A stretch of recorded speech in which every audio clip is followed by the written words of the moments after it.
All right. What's up, everybody? My people in Manhattan, the Bronx, Queens, or Staten Island, my home borough, Brooklyn.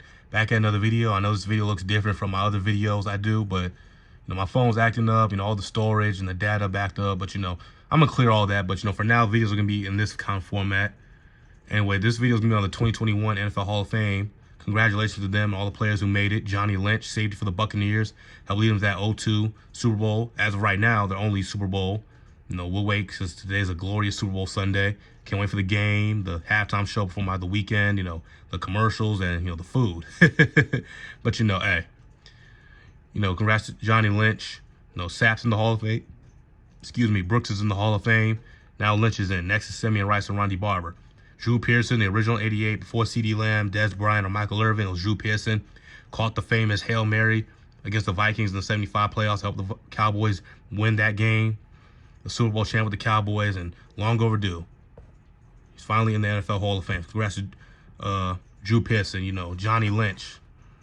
Johnny Lynch, for all you don't know, or not Johnny Lynch, but Bill Nunn was a scout for the Giants. Told the Giants to draft the great Michael Strahan out of the HBCU. God rest his soul. He passed away back in 2014, so congrats to him. And, of course, Tom Flores, the first minority coach to win the Super Bowl. He won 2 with the Raiders in the 80s, 80, 83.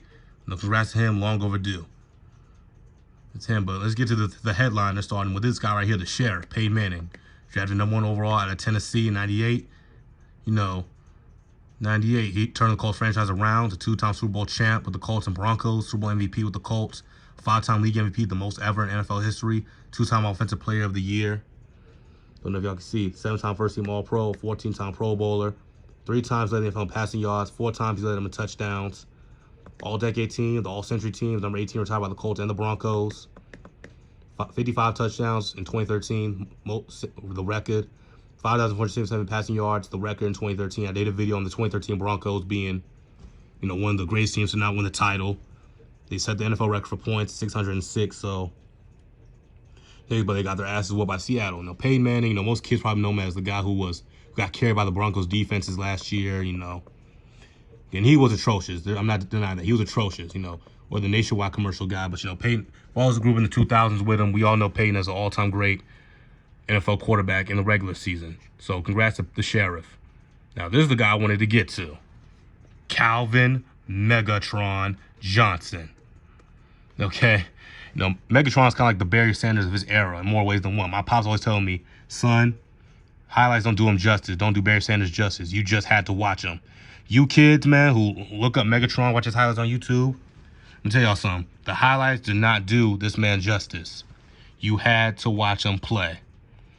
Dude, 6'5", 230+ pounds, pure muscle, had great hands, could run any route, had great speed. I was drafted by the Detroit Lions, 6-time Pro Bowler, the All-Decade team in the 2010s. Twice led this league in receiving yards. And dude had 1,964 yards receiving in a single season. Dude almost had damn near 1,000 yards receiving. Or 2,000 yards receiving. Like, god damn. Like, Megatron was just a beast, man. Like Barry Sanders, he played for the Lions. He played 8 years, 9 NFL seasons. Barry played 9 years, 10 NFL seasons. Of course, retired early because the Lions were a losing franchise, and Megatron had concussions that we didn't know about. So after his retirement, God bless him, man. Physical and mental health over everything. So congrats to Megatron, the 4th wide receiver to be inducted on the first ballot. After Steve Largent in 95, Jerry Rice in 2010, Randy Moss in 2018, now Megatron 2021. A lot of people may say, oh, T.O. didn't get on the first ballot. Chris Carter didn't get on the first ballot. And I was one of those people.